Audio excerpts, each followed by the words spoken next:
L'histoire de la finance regorge de belles aventures passées à la postérité et souvent citées en exemple. Ces investisseurs de génie dont on cite les noms pour avoir réussi à amasser d'immenses fortunes font régulièrement leur apparition dans les colonnes des journaux ou les cursus universitaires. Mais aujourd'hui, nous avons décidé de nous intéresser à ceux dont on parle moins. Ils sont tout aussi riches et puissants que les plus célèbres investisseurs européens et américains, mais ils ont tout intérêt à ne pas trop se montrer dans la lumière. Ils préfèrent opérer en toute discrétion et si possible que l'on ne s'intéresse pas à eux de trop près. On les appelle volontiers banksters, requins, vautours ou rapaces. Ce sont des êtres pour qui tous les moyens sont bons pour gagner de l'argent. Activités controversées, illégales ou immorales, rien ne les arrête dans leur quête de pouvoir et de profit, quitte à écraser des peuples entiers pour y arriver. Plongez avec nous au cœur du Mordor de la finance et laissez-nous vous présenter des gangsters en col blanc, leurs méthodes douteuses et les conséquences de leurs activités. Venez visiter un monde où le profit est roi et où l'important n'est pas d'être aimé ou respecté, mais simplement d'être riche. Mais juste avant d'entrer dans le vif du sujet, et si vous voulez soutenir la chaîne pour toujours plus d'actualités, d'analyses et de comparatifs, n'oubliez pas de vous abonner. Bienvenue sur Money Radar.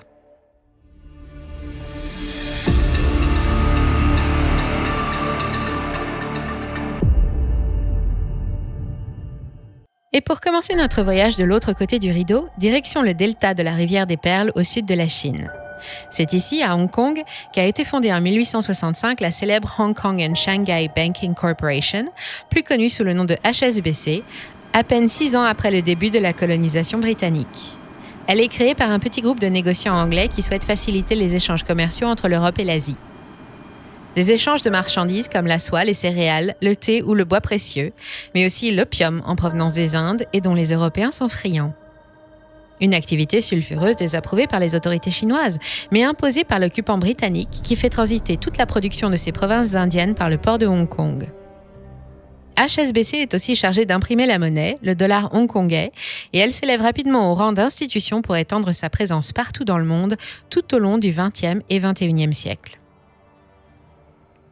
Aujourd'hui, la pieuvre déploie ses tentacules sur les 5 continents, dispose de filiales dans 66 pays et elle est cotée sur pas moins de 4 places boursières. Ses principaux actionnaires sont de célèbres fonds d'investissement, l'asiatique Ping An Asset Management ou les américains Vanguard Group et BlackRock. Au 31 décembre 2020, la banque gère plus d'argent que le PIB de la France, 2 984 milliards de dollars. Une incroyable réussite.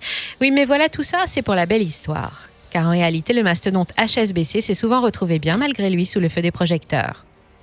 Blanchiment, financement de réseaux terroristes, évasion fiscale organisée, violation d'embargo, pression sur les médias, manipulation des taux, la liste des accusations est longue et celle des condamnations aussi.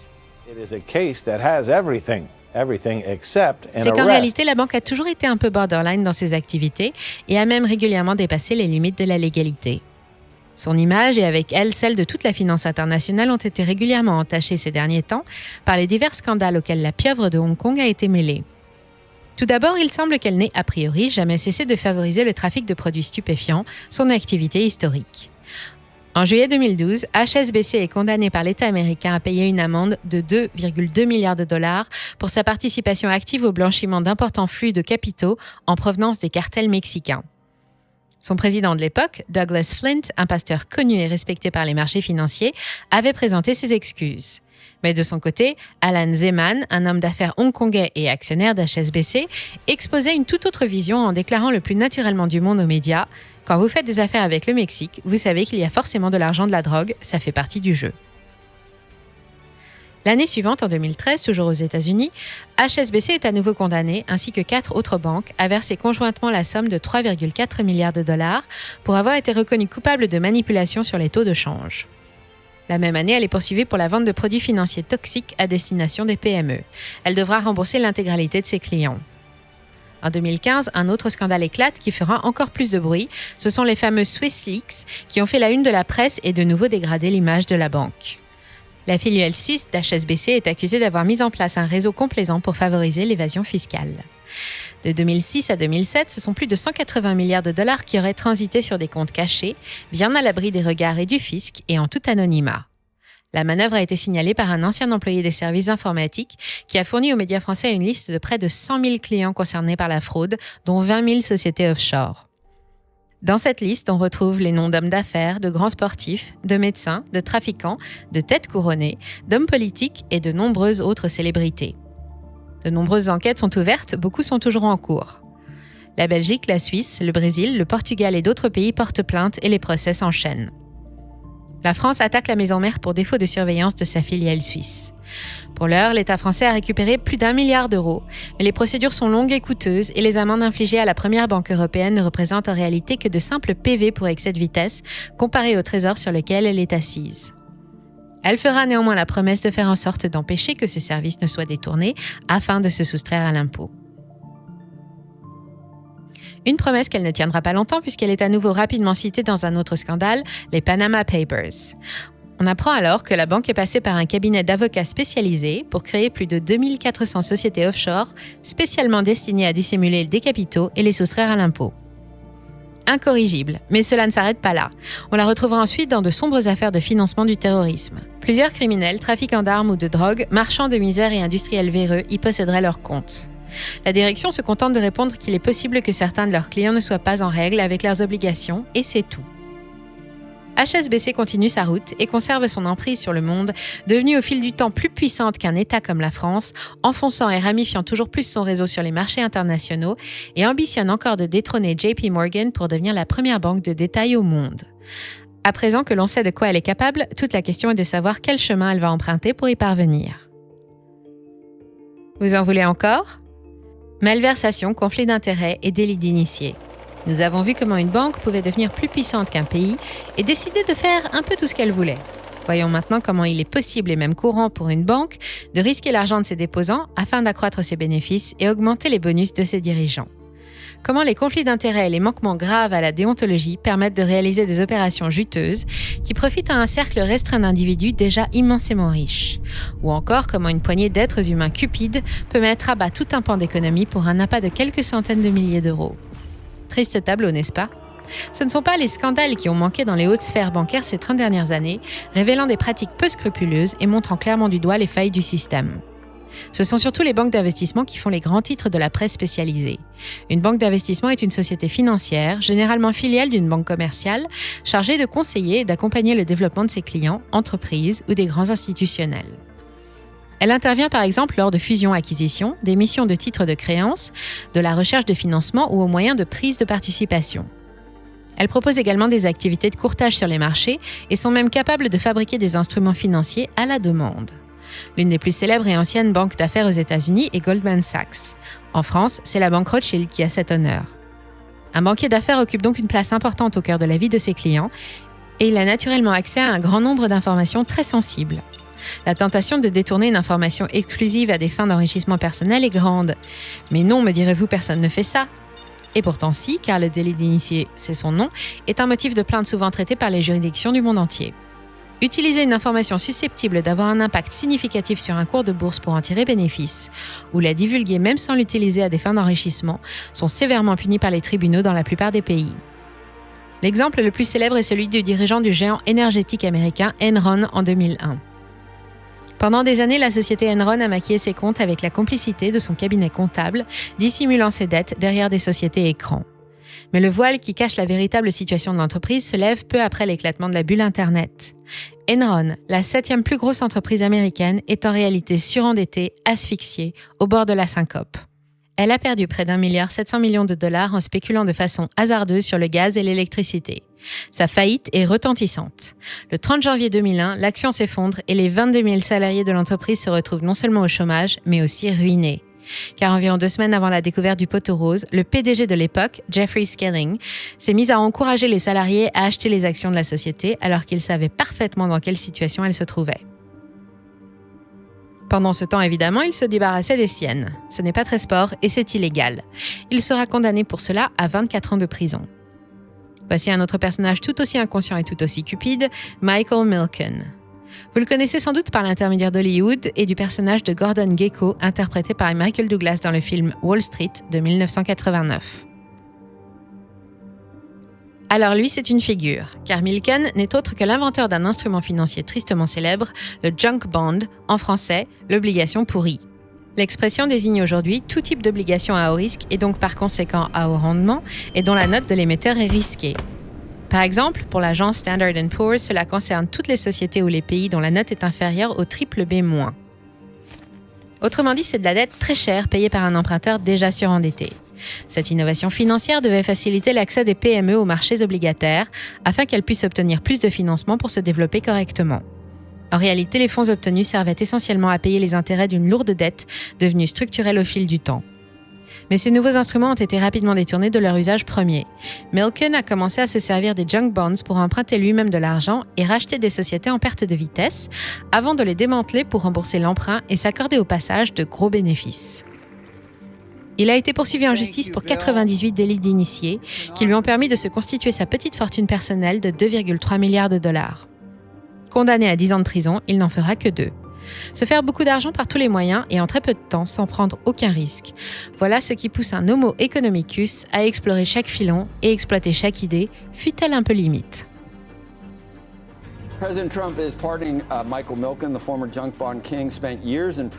C'est comme ça que sont nés les subprimes, ces morceaux de dette qui appartiennent à des ménages en situation fragile et qui sont à l'origine de la plus importante crise financière depuis le début du siècle. Ils sont sortis de l'imagination des hautes sphères bancaires qui examinent chaque jour tous les moyens pour gagner plus d'argent plus vite en risquant le moins possible. Et pourquoi ne pas transformer nos crédits pourris et nos montages douteux en titres pour les revendre à qui on voudra ? Ça fait rentrer du cash et ça permet d'accorder de nouveaux prêts. Assainir le bilan, améliorer la trésorerie, libérer des capitaux, les bénéfices sont nombreux pour les vendeurs comme pour les acheteurs qui reçoivent de leur côté des intérêts substantiels sans avoir à conquérir de nouveaux clients.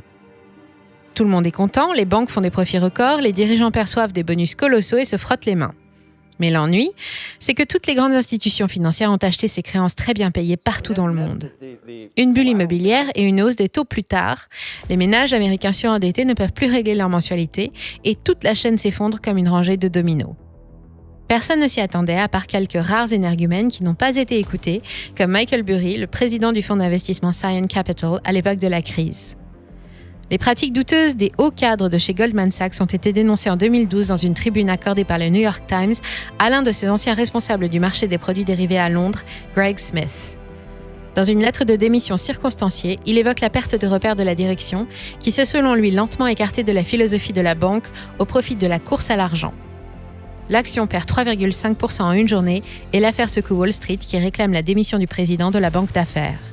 Son image de marque en ressort sévèrement chiffonnée, d'autant plus que 2 ans plus tôt, elle a écopé d'une amende de 555 millions de dollars pour avoir vendu des produits toxiques, des subprimes, à ses clients. Malgré le crash imminent du marché de l'immobilier américain qu'elle ne pouvait ignorer, elle s'est efforcée de convaincre ses clients du contraire pour les encourager à acheter.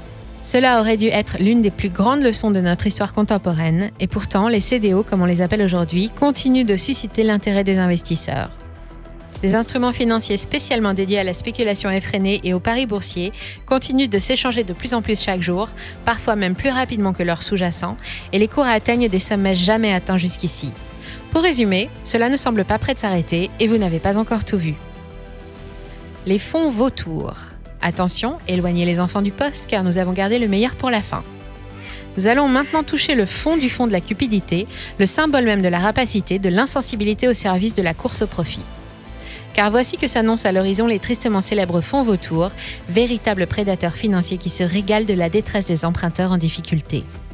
Vous pensez qu'on exagère ? Alors faisons les présentations, autant savoir tout de suite à qui nous avons affaire. Les fonds vautours sont des sociétés de gestion d'actifs comme on en trouve absolument partout aujourd'hui. Ils récoltent des fonds auprès de leurs clients, des particuliers, des entreprises, des institutions, parfois même des États, et les investissent sur les marchés pour les faire fructifier. Jusqu'ici, rien d'illégal ni même de répréhensible. Toutes les sociétés de placement fonctionnent de la même façon. Mais le fonds vautour est difficile et il ne se régale que d'une seule proie. Il repère les pays en difficulté, à l'économie moribonde, et se jette dessus avec voracité jusqu'à obtenir ce qu'il veut, en l'occurrence de l'argent, beaucoup d'argent, trop d'argent. Il achète un maximum de dettes au rabais sur les marchés secondaires et ensuite, il attend. Lorsqu'un pays est proche du défaut de paiement, ses créanciers se réunissent généralement autour d'une table pour essayer de trouver une solution d'appurement. Et alors que la plupart d'entre eux préfèrent réétaler la dette pour alléger la pression, le vautour ne lâche rien et brille par son absence lors des séances de négociation. Comme le rapace qui vole en cercle au-dessus de sa proie, il observe l'évolution de la situation Et dès qu'un soupçon de rebond se fait sentir ou que la situation s'améliore, il porte le coup de grâce. Il attaque sa victime en justice afin d'obtenir le remboursement intégral de la dette initiale, majoré des intérêts de retard et des frais de justice. Une fois le titre exécutoire délivré par le juge en poche, le fonds vautour n'a plus qu'à aller saisir les maigres richesses du pays ciblé, mettant la pression sur les gouvernements et jetant des populations entières dans la misère. Difficile à croire ? C'est vrai que cela paraît un peu gros, de riches investisseurs qui se spécialisent sur les pays les plus pauvres et les plus endettés pour leur prendre le peu qu'ils possèdent et servir des profits de l'ordre de 300 à 2000% à leurs clients, c'est inimaginable. Et pourtant, c'est une triste réalité. Ils s'appellent par exemple Dart Management, Kensington International, Elliott Associates, NML Capital ou encore Third Point. Et ils ne datent pas d'hier. Déjà, en 1891, Émile Zola laissait transparaître tout son mépris pour ces trafiquants de la misère dans son roman « L'argent ». Moins on parle d'eux, et mieux ils se portent, car ils attirent naturellement l'animosité. Pour schématiser, ils ne sont ni plus ni moins que des agences de recouvrement spécialisées dans les très gros comptes, États classés pauvres ou très endettés, institutions ou grosses sociétés en perte de vitesse. Tout ce travail pour le bonheur de clients et d'actionnaires anonymes, puisque la plupart des fonds opèrent avec une opacité parfaite depuis des paradis fiscaux ou des pays non coopératifs. Les profits colossaux de leur victoire devant les tribunaux ne sont même pas fiscalisés. C'est un comble, non ? Car il y a malheureusement eu des victoires, beaucoup de victoires, et en voici quelques exemples. En 1997, Elliott Associates achète 20 millions de dollars d'obligations d'État du Pérou, qui fait alors face à de grosses tensions politiques et économiques. Il obtient un rabais de 45% et ne débourse que 11 millions, puis fait condamner le pays à lui verser la somme totale de 58 millions de dollars. Plus récemment, en 2006, Kensington International obtient de la République démocratique du Congo la somme disproportionnée de 118 millions de dollars pour une dette initiale de 29 millions seulement, achetée 1 800 000 dollars. Le fonds FG Hémisphère a lui aussi poursuivi le Congo devant les juridictions américaines, britanniques, hongkongaises et belges, tout en même temps et pour une même dette. Et que dire de l'Argentine qui a dû verser 2 400 millions de dollars à NML Capital pour une dette achetée 177 millions de dollars. Le ressentiment n'est pas supérieur au gain financier. Cette drôle de philosophie qui prône le gain avant l'humanité, c'est à Paul Singer que nous la devons. Paul Singer est un milliardaire américain, fondateur de plusieurs fonds vautours comme Kensington ou Elliott. Et il est à la tête de 34 milliards de dollars qui fructifient bien à l'abri de toute fiscalité. C'est aussi un ami de Donald Trump et un ancien gros actionnaire de Monsanto. Singer a mis à genoux, entre autres, le Vietnam, l'Argentine, le Pérou, mais aussi de grosses sociétés comme General Motors. Comment tout cela peut-il exister ? En réalité, si les activités des fonds vautours sont discutables, elles sont pour le moment parfaitement légales. Les fonds vautours ne signent que des contrats de droit anglo-saxon ou américain, plus favorables aux prêteurs et qui permettent par exemple la cession de la dette à un tiers sans avoir à l'en informer. Puis ils profitent simplement d'un vide juridique et de l'absence de réglementation précise concernant la faillite internationale. Ils finissent par obtenir des sommes disproportionnées en usant de méthodes critiquables mais légales et en harcelant leurs débiteurs. Des voix s'élèvent pour lutter contre ces pratiques et l'Organisation des Nations Unies a commencé à étudier le sujet dès 2014. Des comités secrets et des négociations sont entamées un peu partout en Europe. L'argument mis en avant, la stratégie employée par les fonds vautours n'a pas lieu d'être. Leurs plaintes ne devraient pas être recevables. En effet, en achetant des obligations de pays en défaut, ils se mettent volontairement dans une situation risquée qu'ils n'acceptent tout simplement pas. Or, ça ne marche pas comme ça. En 2015, l'Assemblée générale des Nations unies a proposé plusieurs résolutions pour créer une véritable procédure de restructuration internationale des États surendettés. La même année, la Belgique a légiféré en promulguant la loi sur des fonds vautours qui interdit à un créancier d'obtenir plus que le montant de la dette initiale auprès d'un tribunal belge. Puis la France a suivi en 2016 avec la loi Sapin II qui régule dorénavant leurs actions devant nos tribunaux. Pourtant, ils poursuivent leurs activités et semblent même susciter de plus en plus d'intérêt. La Corée du Sud, par exemple, vient d'investir 2,6 milliards de dollars sur des fonds spéculatifs, dont le fonds Elliott. Et ils sont aussi promis à un bel avenir car la crise sanitaire a secoué beaucoup d'économies. Des pays en difficulté comme le Liban ou la Tunisie se trouvent actuellement dans leur viseur et pour le moment donc, il n'y a pas grand-chose qui puisse les arrêter. Après tout ça, comment garder confiance dans le système financier ? Comment expliquer que de telles pratiques puissent avoir cours ? Que des entreprises privées puissent accéder au rang de superpuissance économique mondiale et mener le monde à la baguette. Que des établissements historiques à la réputation solide, à qui nous confions notre argent sans nous poser de questions, se trouvent mêlés à de sordides affaires d'escroquerie, de malversation, d'évasion fiscale et de financement du crime. La dette est devenue un véritable moyen de domination et une poignée d'individus extrêmement riches bafouent les droits fondamentaux de millions d'êtres humains pour leur propre profit. C'est une réalité.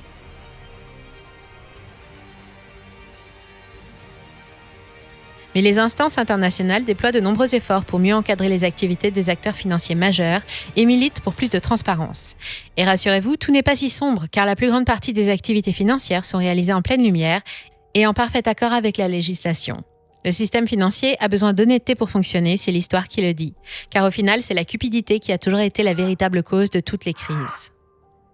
Pour méditer un peu sur ces sujets, ou si vous voulez en savoir plus sur les affaires ou les noms cités dans cette vidéo, vous trouverez un certain nombre de liens utiles à visiter dans le descriptif. Et si notre vidéo vous a plu, n'hésitez pas à la liker et à la partager. Enfin, n'oubliez pas que le meilleur moyen de nous soutenir, c'est de vous abonner pour encore plus d'actualités, d'avis et de comparatifs. C'était Moni Radar, à très bientôt.